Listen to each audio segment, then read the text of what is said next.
Kalau kita tidak bekerja atau tidak berusaha, kita tidak makan.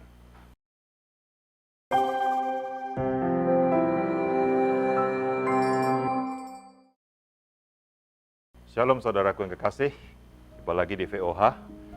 Saudaraku, saya membaca satu tulisan di dalam sampul sebuah buku, judul tepatnya, bahasa Jawa judulnya, Ora Obah, Ora Mamah. Yang artinya begini, bahwa kalau kita tidak berusaha, kita nggak makan. Mamah itu ngunyah. Kalau kita makan kan kita ngunyah. Kalau kita tidak bekerja atau tidak berusaha, kita tidak makan. Mari renungkan Amsal 20 ayat 13 yang berkata begini. Janganlah engkau menyukai tidur, supaya engkau tidak jatuh miskin. Bukalah matamu dan engkau akan makan sampai kenyang. Saudara yang kekasih, Amsal ini berkata janganlah menyukai tidur. Di dalam ayat ini, tidur itu bukan beristirahat. Ya, kalau kita tidur kan artinya kita beristirahat, rest, ya kan?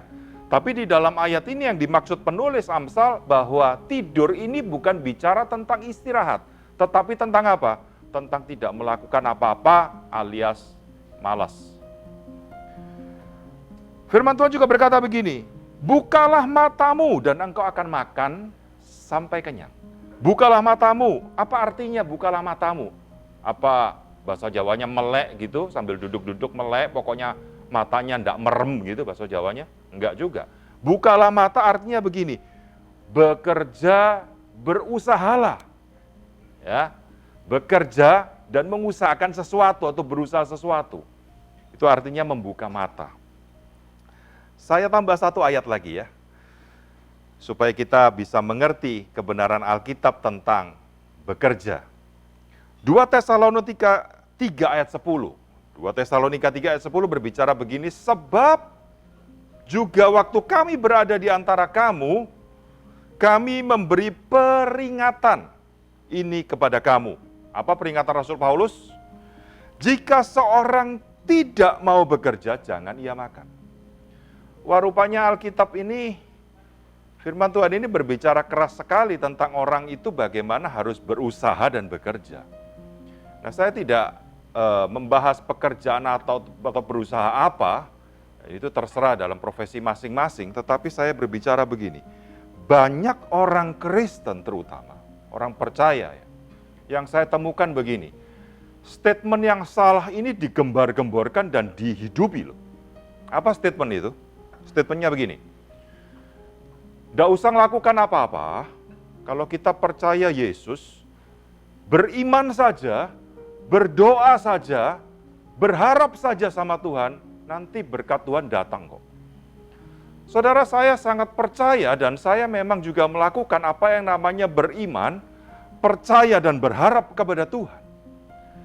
Tetapi dalam hal ini saya bisa katakan dengan jelas atau dengan tegas bahwa Alkitab pun menulis, kalau kita tidak melakukan apa-apa, ini yang saya ngomong, mereka ini tidak melakukan apa-apa dan berkata, berharap, percaya, beriman saja. Saya mau katakan begini, kalau kita tidak melakukan apa-apa, kita tidak berusaha apa-apa, kita tidak bekerja apa-apa, kita cuma berdoa saja, minta Tuhan cukupi, minta Tuhan apa? Beli rezeki. Kalau kita cuma berdoa, kita punya iman, kita berharap saja Tuhan kasih itu semua, saya bisa katakan begini, nonsense itu semua. Kenapa? Firman Tuhan dengan jelas katakan begini, kalau kita tidak kerja, nggak usah makan. Ya, artinya, usahakanlah sesuatu, bekerjalah sesuatu. Entah itu sekali lagi apapun profesi saudara, apapun pekerjaan saudara, di hadapan Tuhan tidak masalah. Dan saya tidak membahas itu. Yang saya bahas adalah bekerja dan berusahalah supaya saudara menerima berkat-berkat Tuhan, makanan, minuman, dan segala macam. Ya, orang yang tidak bekerja, tapi dicukupi, kecuali, ya, saya katakan kecuali, mungkin itu orang sudah nggak bisa apa-apa. Sakit, lumpuh gitu mungkin. Ya, tetapi ya ada orang yang mengerjakan juga supaya dia bisa makan kan. Nah saudaraku, jangan konsep ini kita bawa. Ini pemikiran atau konsep yang sangat salah. Masalahnya adalah sering sekali saya dengar orang itu berbicara begitu. Ya banyak orang sih, nggak bekerja, nggak usah lah, Tuhan cukupi. Nah saudaraku, firman Tuhan katakan jangan suka tidur. Tidur artinya bukan istirahat ya.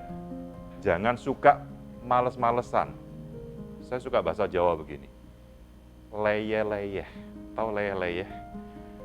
Ya, di tempat tidur leyeh-leyeh sambil berkata begini, aku punya iman, Tuhan itu maha kasih, dia memberkati aku berlimpah. Nggak bisa seperti itu saudaraku. Leyeh-leyeh lah, dan saudara akan tidak makan, saudara akan kelaparan dan dengan leyeh-leyeh saudara. Sekali lagi biar ini menguatkan setiap kita, mari kita rubah pola pikir kita, rubah konsep kita tentang kepercayaan kita kepada Tuhan. Dia memberkati, dia memberikan rezeki kepada setiap kita kalau kita mau bekerja, kalau kita mau mengusahakan sesuatu. Sekali lagi, apapun pekerjaan saudara, besar atau kecil, kalau kita mau melakukan itu, Tuhan memberkati saudara. Nah biar ini menguatkan setiap kita, supaya kita tidak malas dan mengusahakan sesuatu, jangan berharap sama Tuhan tanpa melakukan apa-apa. Itu konsep yang salah. Biarin menguatkan setiap kita, tetap semangat, dan Tuhan Yesus memberkati kita semua.